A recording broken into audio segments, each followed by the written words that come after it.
and international presenters, and highlight resources and tools to strengthen transparency, increase advocacy, and provide opportunities for sharing knowledge and experiences about Guyana's extractive sector. Hear from the Minister of Natural Resources, the Honorable Vikram Bharat, Ambassador of the United States of America, Sarah Ann Lynch, and experts in the field.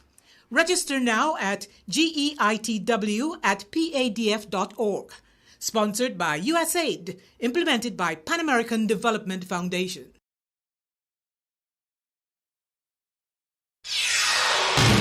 This is the news on top of the hour. Live from our studio in Georgetown. Kaieteur Radio, 99.1 FM. Good evening. Welcome to this evening's newscast on Kaieteur Radio. I am Kevin Smith. Let's get to the news in detail. The new upgraded and/or repaired components of the flash gas compression system for the Liza Destiny oil vessel have arrived offshore Guyana and are being reinstalled. This was confirmed today by ExxonMobil Guyana's Public and Government Affairs Advisor, Janelle Prasad.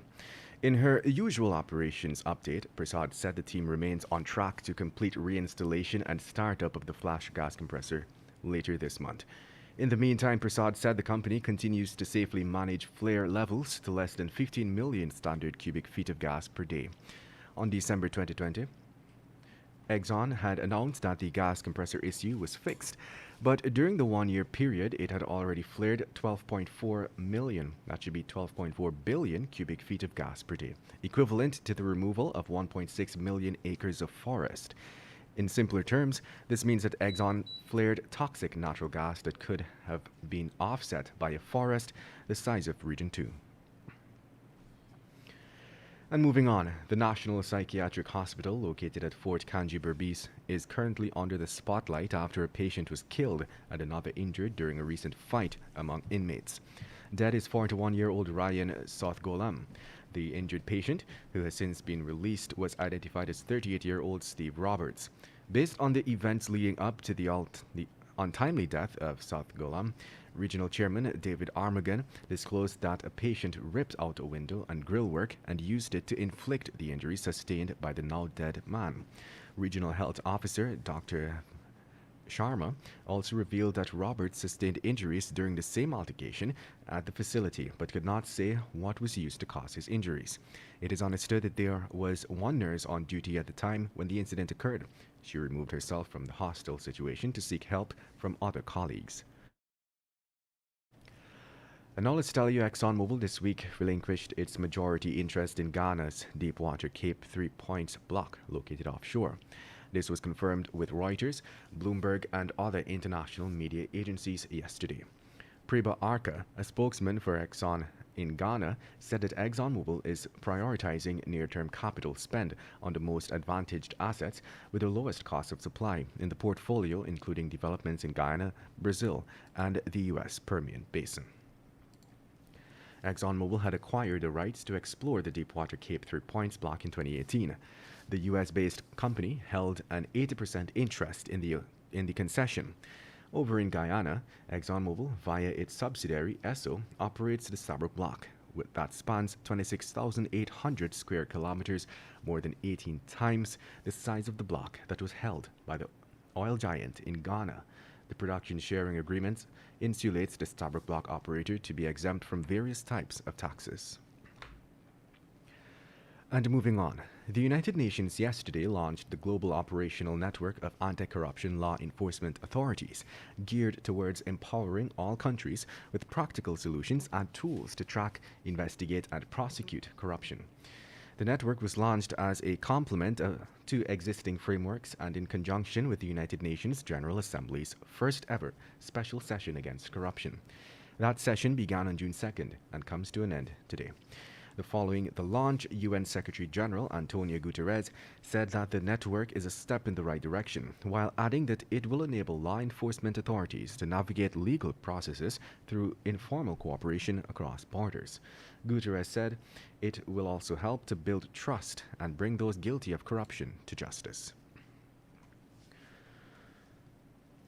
And now let's tell you, 3 suspected drug traffickers on Wednesday abandoned some 80 kilograms of marijuana in a cane field at Line Path Quarantine Berbice in Region 6 to escape from Kanu ranks.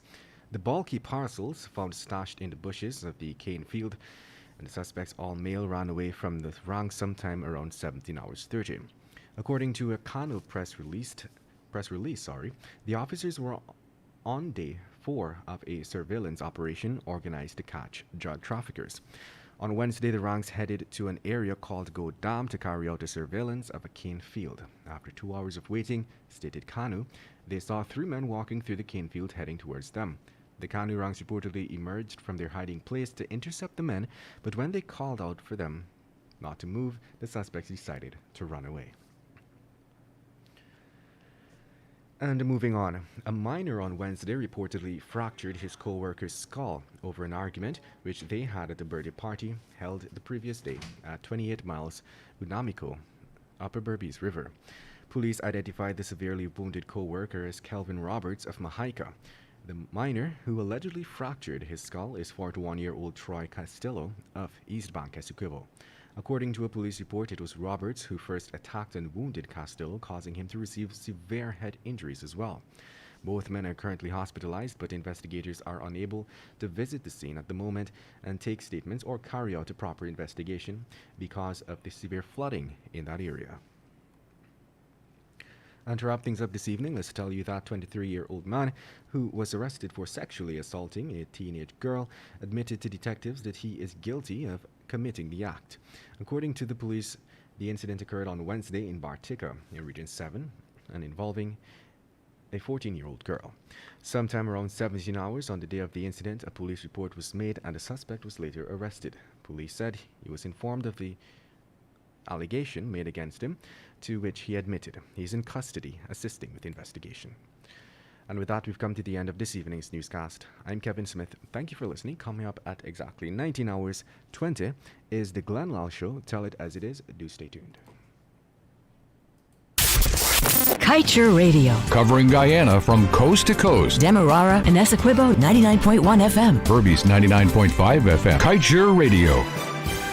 Guyana, please join me on the Glenn Lal Show, 99.1, 99.5 FM, Kaieteur Radio, every Monday, Wednesday, and Friday, 7:20 p.m., and a rebroadcast of the next day at 11 a.m., just in case you miss that program.